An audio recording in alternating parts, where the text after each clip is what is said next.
பாருங்கள், இந்த மாதிரி திப்பி கொஞ்சம் நிறையா வரும். அதெல்லாம் வெடிக்கும் டப்பு டப்புனால ஜலிச்சுட்டு இதெல்லாம் நிறுத்திடணும். சரிங்களா? லட்சுமி பூஜை பண்ணுங்கள், கண்டிப்பாக விடாதீங்க. ஏன்னா நம்ம வீட்டில் 1 கப்பு மாவுக்கு இவ்வளோ முறுக்கு வந்திருக்கு. இன்னும் இந்த பாருங்கள், இன்னும் ஒரு முறுக்கு இருக்குது. வெந்நீரில் கொதிக்க விட்டு ஆற வச்சு எடுத்துட்டு அந்த தண்ணியை ஊற்றினீங்கன்னா, இப்படி அழுத்தினீங்கன்னா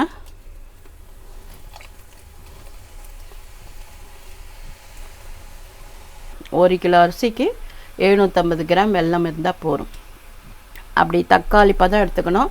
வெல்லம் கரையிற அளவுக்கு தண்ணி ஊற்றிக்கணும்.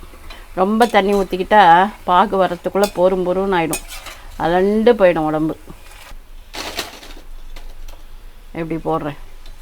வணக்கம் விவாஸ், வெல்கம் டு கருவேப்பிலை சமையல். இன்றைக்கி நான் என்ன பண்ண போகிறேன் அப்படின்னா, முறுக்குக்கு நான் 1 கிலோ அளவு சொல்லிடுறேன். இப்போ நான் என்ன எடுத்துட்டுருக்கேன்னா, 1 கப்பு வரட்டரிசி மாவு. நான் ஜஸ்ட்டு ஒரு அலம்பிட்டு ஒரே ஒரு களையிறதுன்னு சொல்லுவோம்ல, அந்த மாதிரி களைஞ்சிட்டு துண்டில் நைட்டே போட்டேன். காற்றால் நல்லா காஞ்சிட்டு அதை மிஷினில் அரைச்சிட்டேன். அதுலேயே நான் என்ன பண்ணேன், வறுத்து உளுந்தையும் ஒரு 1/4 டம்ளர், அதாவது ஆழாக்கில் 1/4 டம்ளர் அரைச்சி எடுத்துன்னு வந்தேன். ஸோ உங்களுக்கு நான் 1 கிலோ அளவுக்கு இப்போ சொல்கிறேன். அதாவது எப்படின்னா, 1 கிலோ மாவு பச்சரிசி அப்படி வாங்கிக்கோங்க. அது அப்படியே கூட நீங்கள் மிஷினில் அரைச்சிக்கலாம். இல்லைன்னா குப்பை எனக்கு கொஞ்சம் தவிடெல்லாம் இருக்கும் அப்படின்னா ஒரு அலசிட்டு நைட்டே துண்டில் காய போட்டுருங்க. காற்றால் ஜம்முன்னு காஞ்சிடும். அதுக்கப்புறம் கண்டிப்பாக நீங்கள் இந்த மாதிரி ஜலிச்சுக்கோங்க. பாருங்கள், இந்த மாதிரி திப்பி கொஞ்சம் நிறையா வரும். அதெல்லாம் வெடிக்கும் டப்பு டப்புனால ஜலிச்சுட்டு இதெல்லாம் நிறுத்திடணும். சரிங்களா? நீங்கள் கொஞ்சம் கொஞ்சமாகவே பிசைஞ்சிக்கலாம், அப்போ தான் நல்லது. மாவு மொத்தமாக பிசையாமல் இதுக்கு தேவையான உப்பு, பெருங்காயம், எல்லாம் நம்மளோட பெருங்காயம்தான். பாருங்கள், இதை போட்டிருக்கேன். இதுக்கு 1 ஸ்பூன் இல்லை, இதை இவ்வளோ தான் போடணும். அந்த கப்பு மாவுக்கு இவ்வளோ தான் வெண்ணெய் போடணும். இல்லை நெய்யும் ஒரு 1.5 ஸ்பூன் போட்டால் போதும். ஏன்னா அப்புறம் கரைஞ்சின்னு ஓடி வந்துடும், முறுக்காக வராது, உடஞ்சி சின்ன சின்னதாக வரும். ஸோ நம்ம இந்த மாதிரி இதில் நான் கொஞ்சமாக பாருங்கள் சீரகமே பொடி பண்ணி வச்சுருக்கேன். ஏன்னா என்னோடய ஓட்டை ரொம்ப சின்னது, அதில் சீரகமோ வெள்ளை எள்ளோ போட்டால் மாட்டிக்கும். ஸோ நீங்கள் கோட்டை கொஞ்சம் பெருசாக இருந்தால் சீரகத்தை கொஞ்சம் தட்டிட்டும், வெள்ளை எள்ளை கொஞ்சம் இது பண்ணிவிட்டு ஒரு தட்டு தட்டிட்டும், ஓமத்தையும் ஒரு தட்டு தட்டிட்டு சேர்க்கலாம். ஓமம் நல்லா வாசனை இருக்கும், சாப்பிட்றதுக்கு ரொம்ப நல்லாயிருக்கும். ட்ரை பண்ணி பாருங்கள். இப்போ நான் தண்ணி ஊற்றி பிசைஞ்சிட்டு, எப்பவும் போல் பட்சணம் பண்ணுறீங்கன்னா காட்டன் யூஸ் பண்ணிக்கோங்க. ஏன்னா எண்ணெய்லாம் இருக்குது, சட்டுன்னு இந்த நைலான் அதெல்லாம் யூஸ் பண்ணாதீங்க. பட்சணம் பண்ணும்போது காட்டன் ட்ரெஸ்ஸு வியர் பண்ணிக்கோங்க. அப்போ எதுவுமே உங்களுக்கு அவ்வளோ வேர்க்காது, டக்குன்னு இந்த சூடு பிடிச்சிடாது. எண்ணெய் கொட்டினாலும் காட்டன் அவ்வளோ சீக்கிரம் உடம்புல டக்குடு வராது. அதனால் இதெல்லாம் பிகினர்ஸ்க்கு. ஏன்னா சின்ன குழந்தைகள் தான் நிறையா பேர் வறுக்கிறத கூட காமிக்கலையம்மா லேகியத்தில்ன்னு கேட்டபோது தான் நான் ரொம்ப வருத்தப்பட்டேன், காமிச்சிருக்கலாமோன்னு. ஆனால் எனக்கு என்னென்னா, ஏற்கனவே நான் வறுத்து பொடி பண்ணி வச்சுட்டேன், அதனால தான் காமிக்க முடியல. இப்போ நம்ம என்ன பண்ண போகிறோம், கொஞ்சம் கொஞ்சமாக தண்ணி சேர்த்து செய்ய போகிறோம். இது தேன்குழல் தான் போடுறேன். இதுலேயே நான் கடல மாவு போட்டு கராசேவ் பண்ணுறது, அப்புறம் ஓமப்பொடி பண்ணுறது எல்லாமே காமிச்சிடுறேன் நான் ஒரே வீடியோவில். நீங்கள் பார்த்துக்கோங்க.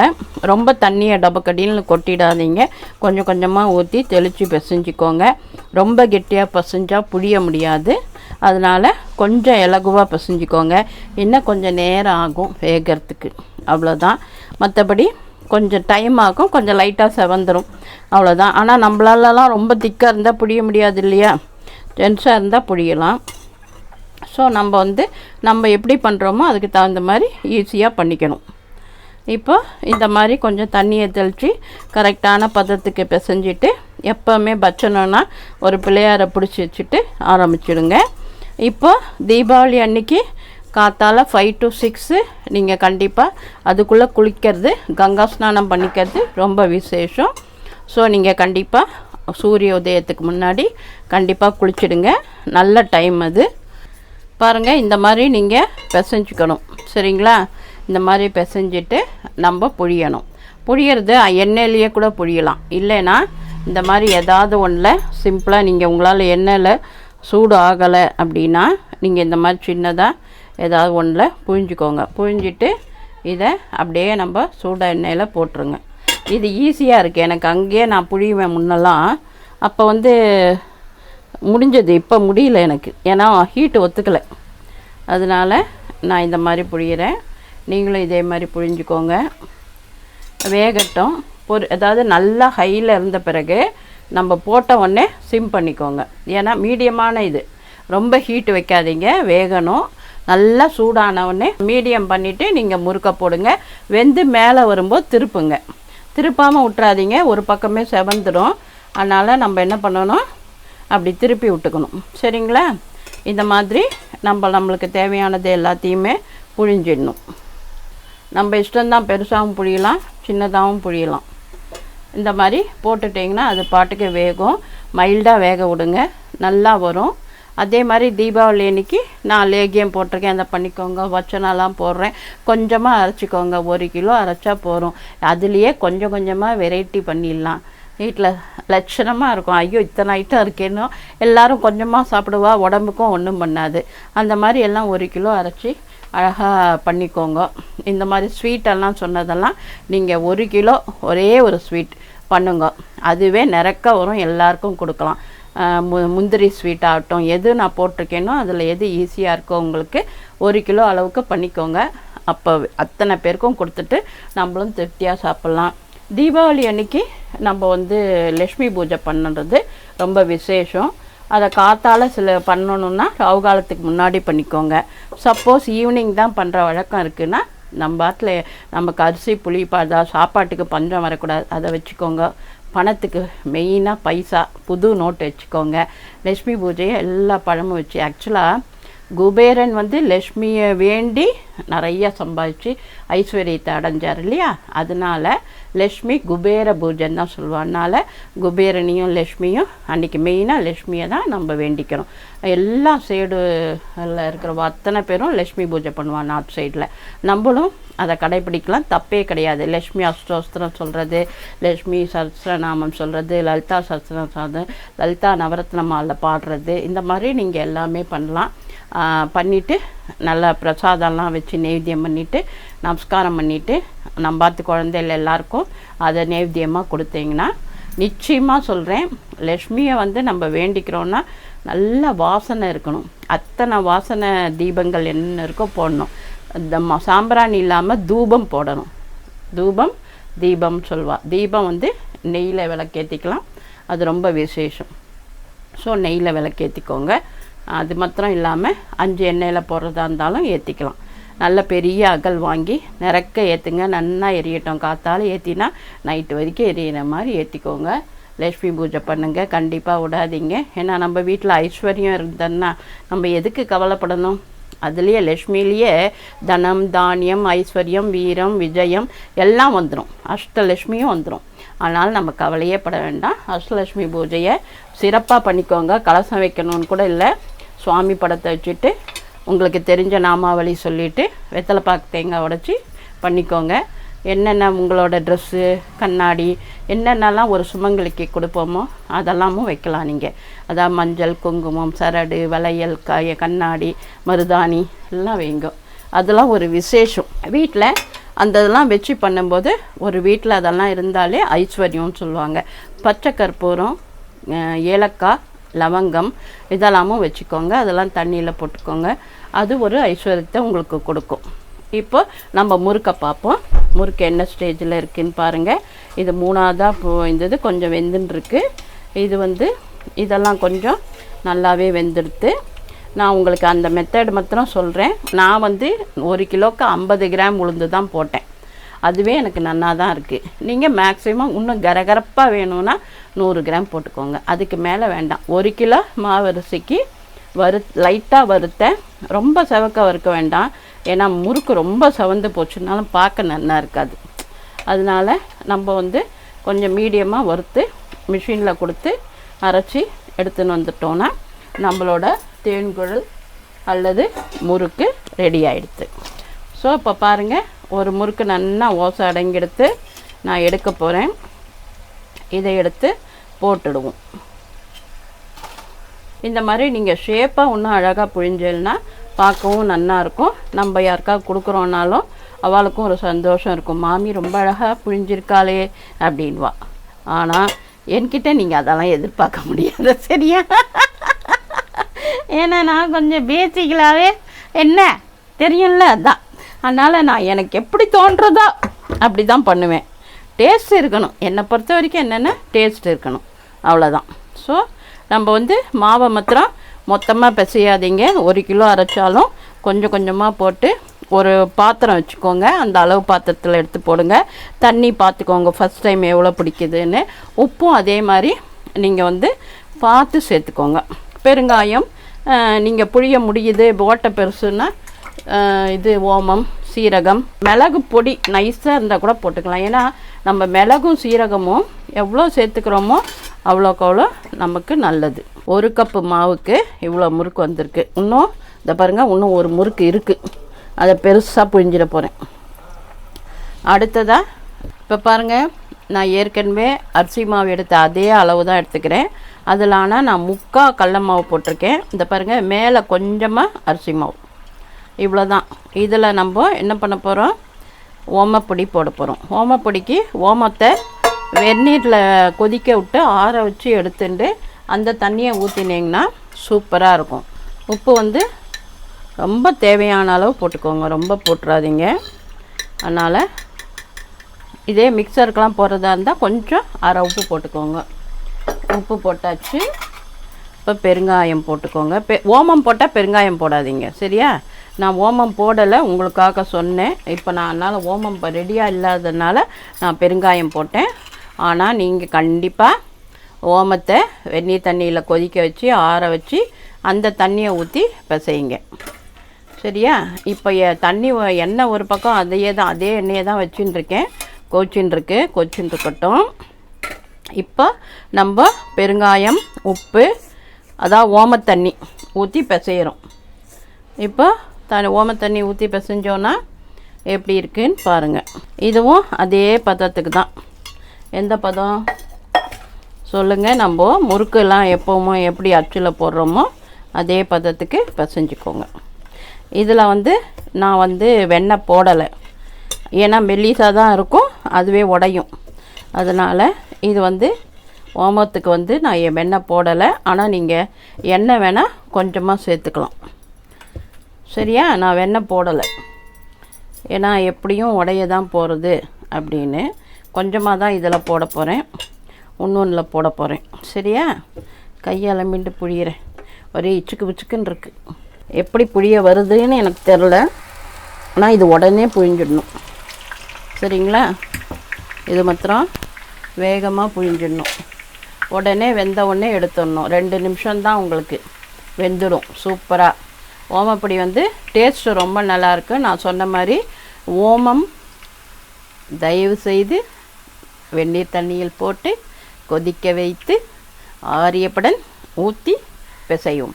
ரொம்ப டேஸ்ட்டாக இருக்கும் ஓமம் போட்டோன்னா. ஒன்று போட்டு காமிச்சிட்டேன் சாம்பிளுக்கு, உங்களுக்கு போகிறோன்னு நினைக்கிறேன். இதே மாதிரி தான் புழியணும். அதுக்கப்புறம் கராசெவ் எப்படி பண்ணுறது அப்படின்னு சொல்ல போகிறேன்.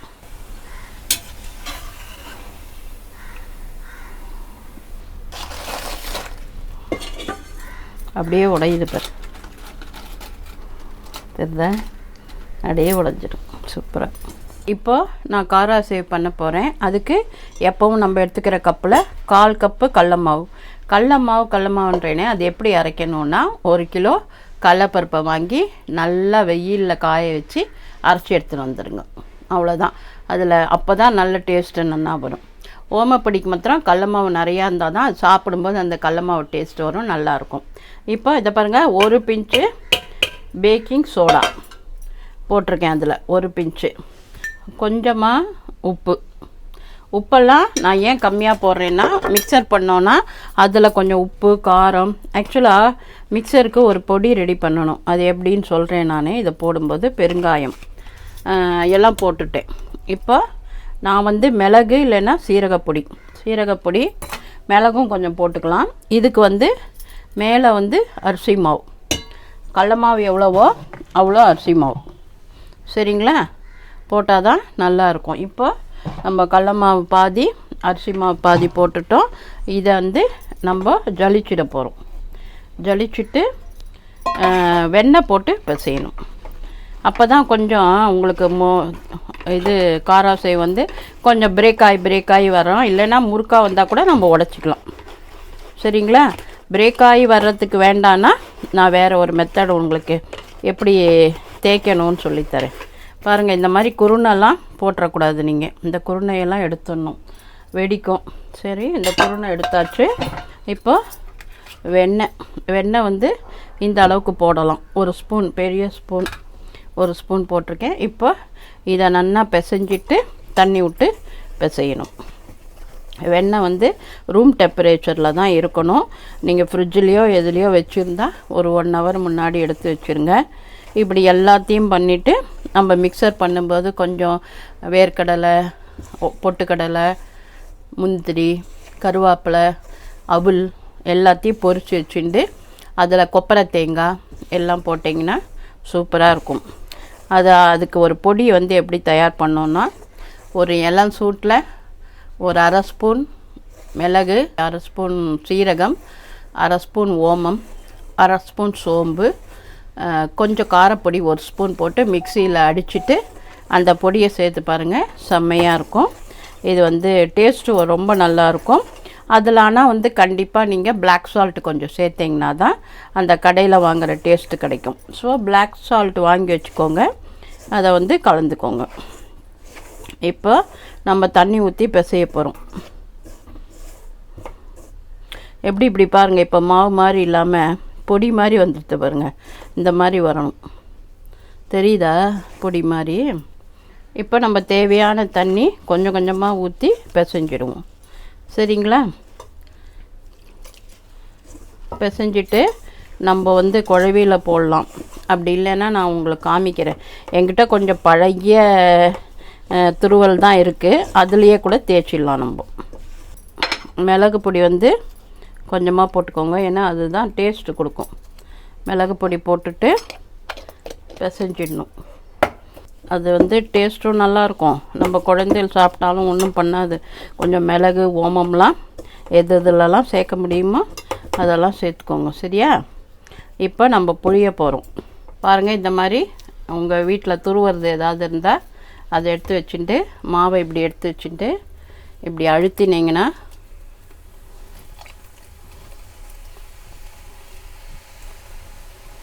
பெருசுலேயும் பண்ணலாம், சின்னத்துலேயும் பண்ணலாம். இது வந்து பட்டர் போட்டிருக்கறதுனால கரகரப்பாக இருக்கும், சூப்பராக இருக்கும். வாயில் போட்டோடனே கரையும். அதே சமயத்தில் கொஞ்சம் பேக்கிங் சோடா போட்டிருக்கோம்ல, baking powder or baking soda போட்டோன்றதுனால அதாவது ரொம்ப தண்ணி போட்டு பிசையாமல் கொஞ்சம் மொறுமொறுன்னு இருக்கும்ல, அந்த மாதிரி மிளகு முறுக்கு பண்ணுவாங்கள்ல, அந்த மாதிரி இருக்கும். காமிடா, தெரியறதா உங்களுக்கு? மிளகு முறுக்கு மாதிரி இருக்கா? அவ்வளோதான். நம்மளோட சுவையான தீபாவளி பட்சணங்கள்லாம் ஏதோ என்னால் முடிஞ்ச அளவுக்கு உங்களுக்கு போட்டுட்டேன்.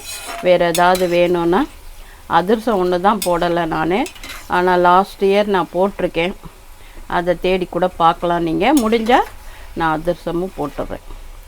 உடனே நான் வந்து மாவெல்லாம் ஒரு நாள் வச்சுருந்து கூட போடுறதில்ல. ஆனால் நீங்கள் முதல் நாள் கலந்துட்டு மாவை வச்சுட்டு அடுத்த நாள் தட்டினா சும்மா ஜம்முன்னு வரும் அதிரசம். ஆனால் என்னென்னா, அந்த முருகின பதம் எடுக்காமல் தக்காளி பதம் எடுத்துக்கணும் வெல்லத்தை, அவ்வளோதான். அதே மாதிரி வெல்லம் வந்து 1 கிலோ அரிசிக்கு 750 கிராம் வெல்லம் இருந்தால் போதும். அப்படி தக்காளி பதம் எடுத்துக்கணும். வெல்லம் கரையிற அளவுக்கு தண்ணி ஊற்றிக்கணும். ரொம்ப தண்ணி ஊற்றிக்கிட்டால் பாகு வரத்துக்குள்ளே பொறுன்னு ஆகிடும், அலண்டு போயிடும் உடம்பு. இங்கே பாருங்கள், எப்படி போடுறேன்.